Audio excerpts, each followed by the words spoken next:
Sa puntong ito, makakausap natin si GMA resident political analyst Richard Heydarian. Magandang tanghali po sa inyo. Magandang tanghali, Rafi. Oo, unang-una, of course, reaction mo dun sa pahayag ni Pangulong Duterte na little maritime accident lang yung nangyari. Well, first of all, it's not too late, no? Maraming tao nag-expect na si Pangulong Duterte will come up with a very tough statement, katulad ng mga tough statements niya laban sa Canada, European Union, US, among other countries, no, na nag-criticize niya in the past.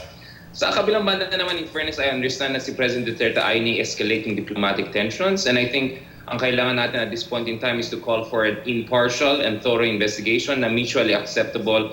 Katulad nung nangyari nung time, actually, andito ako sa Taiwan ngayon. So, a few years ago, nakausap ko yung authorities dito at saka sa Pilipinas. Nagkaroon din tayo ng incident with Taiwan kung saan binaril ng Philippine Coast Guard yung isang Taiwanese fisherman at nagkaroon ng diplomatic tensions. But one way to resolve that was nagkaroon tayo ng kind of like joint investigation, a thorough investigation or impartial investigation. I think that's a sound approach. But ang problema kasi dito, Rafi, is this. Si Secretary Lorenzana ay lumabas with a very strong statement nung Independence Day pa lang, June 12, na sinasabi na pinangga tayo ng mga Chinese, allegation, hindi ang nangyari, at iniwan yung ating mga fishermen in the middle of the sea to drown. Buti nga niligtas po sila ng mga Vietnamese. And then yung mga Chinese naman, ang position po nila is hindi ito intentional, which is what yung sinabi ng spokesman ng Western Command at sinabi ng Philippine Navy. But ang sinabi ng China is it's just an ordinary maritime incident. So you have a weird situation kung saan, number one, si Pangulong Duterte ay mukhang sinasabi niya is more similar dun sa sinasabi ng China, and then at the same time sinasabi niya kailangan natin ng investigation.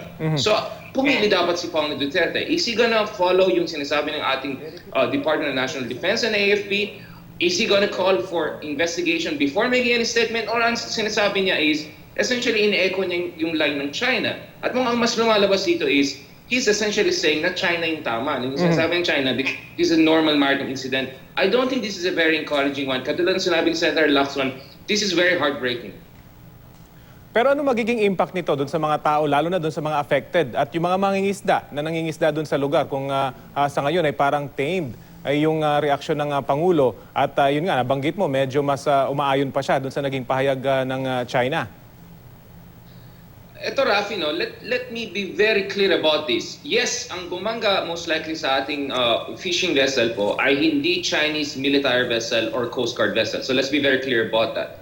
Nonetheless po, alam po natin na sa ilalim ng People's War at Sea strategy ng China, binibigyan po nila ng lahat ng mga fishermen and militia forces ng fuel, subsidy, ng GPS, may communications po sila. So most likely ang nangyari dito is either crime of commission, kung saan na-encourage po yung Chinese militia force or vessel na yan na bumangga sa mga Filipino, or may crime of commission.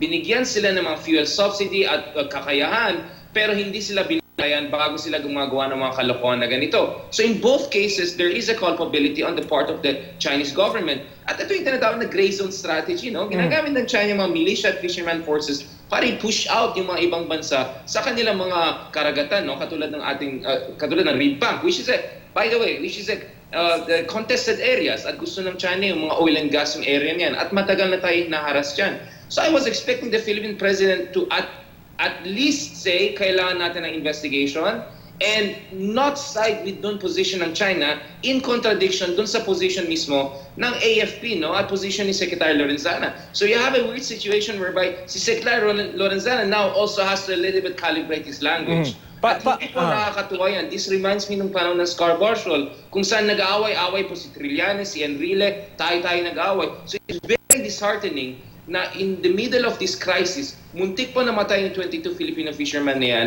Ang nangyari ngayon is tayo-tayo nag-aaway at nagka-contradict yung government official natin. It's a mess, Rafi. It's a mess. Ang sinasabi ngayon ng pamahalaan, kailangan imbestigahan, maging mahinahon ng lahat at itrato ito as an isolated incident. Pero hindi itong unang pagkakataon, kung hindi man sa Pilipinas, ay yung ibang bansa nakaranas ng ganitong halos eksaktong insidente. Paano natin itatrato ito sa context ng regional issue? Maraming incidents na ganun, no? With Vietnam, maraming nangyaring incidents na ganun. Nangyari din sa atin noong 2012. If I'm not saying it, before the Scarborough Shoal, ng panahon ni President Aquino, Ang position ni President Aquino is investigahan muna natin. Ang problema kasi natin dito is may position ng AFP, mukhang na-confirm nila na may coalition nangyari or alliation. Yung China hindi po dininay na yung vessel nila involved dito, no? Although gumawa sila ng sariling kwento kung saan tayo daw ang nag-siege sa kanila, which is not supported by satellite imagery. And then you have the President of the Philippines speaking after almost a week and then taking more or less yung position ng China. And then, ito pa yung sinasabi ng ating gobyerno, no, na minsan sinasabi nila, if we stand up to China or criticize them, magkakaroon ng giyera. But Rafi, let's not forget, January 2013, nagsampa ng kaso ang Aquino administration laban sa China, dun sa South China Sea issue at Scarborough Shoal issue. From time na yan, until bumaba si President Aquino, there was not even a single incident like that, no? Like this. So, parang ang pinapakita dito is yung pagkamalamya ni Pangulong Duterte sa China ay hindi po nagpo-produce ng positive outcome. If anything, parang na-encourage po yung mga Chinese to push the envelope. So the question to President Duterte is this: are you gonna take the side of our fishermen na inoppressed, na traumatized, hindi nga ma-meet ng kapitan ng vessel na yan si Pangulong Duterte because he's very emotionally traumatized, at nakakadismaya po kasi may mga propagandist po ng pro-administration na sinisira po yung mga fishermen or kinokontradict sila or sinisira yung mga tao na nagsabi, we have to stand up. This is embarrassing for our nation. This is a mess. Andito pa ako sa Taiwan, by the way, and the Taiwanese people are watching what's happening kasi pati sila nagre-resist sa China at sinusupport nila yung resistance ng Hong Kong against China. So valid sana ba? tayo dito sa Pilipinas, we'll stand our ground, Rafi, no? So valid ba yung mga tumitingin dito na nagsasabing may disconnect dito sa pagkakakilala kay Pangulong Duterte na matapang, na ayaw niyang inapi ang mga Pilipino? Meron bang disconnect dito? May disconnect on many levels, including the fact na parang napaka-calibrated bigla ni Pangulong Duterte, no? He's not very calibrated pagdating sa mga ating aliado. So ano yun, ang policy ni Pangulong Duterte, pagdating sa aliado, murahin natin, awayin natin kaagad. Pagdating sa mga nagbubuli sa atin, biglang mabait tayo, biglang cautious tayo and calibrated. Malaking disconnect po yan. At pangalawa, sinasabi niya, pro-masa siya, populist siya, he cares for the ordinary people. Eto na nga, kinakawa po yung ating mangingista. Hindi lang naman po sa Ridpang nangyari yan. Nangyari din yan sa Panatag Shoal, di ba? Sabi nga nila, parating sinasabi ng ating mangingista, Rafi, no? Alipin ba tayo ng China, no? I mean, how else should we say it? Dapat ba namatay yung 22 fishermen, which by the way, the Chinese vessel left them to drown and die? Dapat ba namatay bago si Pangulong Duterte will say something? And God forbid that happen. What would have been the position of President Duterte? Nonetheless, moving forward, there are two things I call for.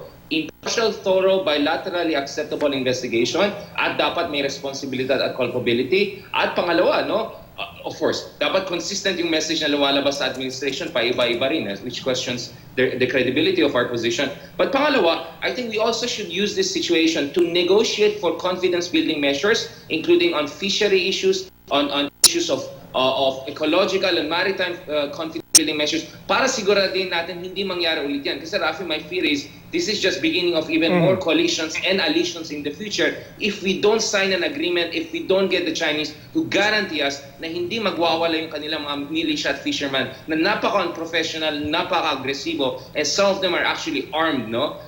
Who are inside our waters. China should assure us na hindi na mangyari ulit ito, no? So we need to negotiate our agreements with China in this regard also. At nabanggit nyo nga, bagamat posibleng hindi state sanction yung ginawa ng mga Chinese militia, pero supported sila ng Estado. So paano ito titingnan ng mga Pilipino? Supported sila in terms of fuel, na importante yan, navigational equipments, pero hindi sanction. So paano ito dapat tanggapin ng mga Pilipino? Alam mo, Rafi, unang-una, napakalaki yung mga vessels ng China. Minsan, pangalawa, alam mo, Rafi, ang mahal kaya pumunta all the way from Hainan or Fujian, all the way to Ridbank. Alam mo, gaano kamahal yung fuel na yan? Ordinary Chinese fishermen don't have that money. They get fuel subsidy doon sa local authorities nila. Ito yung tinatawag na people's war at sea, no? Ang problema din kasi, Rafi, dito is hindi lang siya gray zone in a sense na ginagamit yung mga Chinese militia to push yung claims ng China katulad ng ginawa nila sa Sandy Cay and Pag-asa na binubuli, sinusurround tayo dyan. It's also gray zone po kung ano yung jurisdiction at control ng China. Ang kutob ko minsan dito, walang control eh. So, it's like binigyan sila ng mga GPS at armas and training and all, and then bahala na kayo dyan. So if something happens there, at the very least, it's a crime of omission. Ibig sabihin, hindi nila kinokontrol yung mga sarili ng tao na nirelease nila doon sa high seas. No? So the Chinese government, either directly or indirectly, is responsible doon sa mga aggressive action ng kanilang militia forces. So the Philippine government should take this to China and say, we need an agreement, rein in your misbehaving people, otherwise we'll treat this as you commanding yung mga mangingista nyo na bumabangga sa amin at magbubuli sa ating mangingista. Rafi, walang napatay dito, but 22 Filipinos were left to drown. How on earth is this a case of just an incident? Kung may incident, may standard operating procedure, dapat iligtas sa mga Pilipino. Pero hindi po yung ginawa nila. Ang ginawa po nila is iniwan para mamatay. Para siguro walang ebidensya. But satellite imagery, meron po tayo. And lastly, Rafi, the United States Ambassador Sung Kim, sabi niya, the mutual defense treaty with the Philippines could even apply in cases of militia forces or gray zone provocation. So, but America po is saying, hey, just in case, gusto niyo mag-stand up, andito lang kami, no? So even the Americans are speaking out. So sana naman yung ating presidente will a little bit step up, no, and show the same kind of vigor that he showed pagdating sa Canada. Pagdating sa Canada, we're threatening war. Dahil sa page. Etong mga Chinese, muntik pinatay, 22 Filipino fishermen. Bigla iba yung tone. That's a big disconnect, Rafi. That's a big disconnect. At alam natin yung American forces nandyan lang sa paligid at naghihintay. Maraming salamat sa iyo, GMA Resident Political Analyst Richard Heydarian.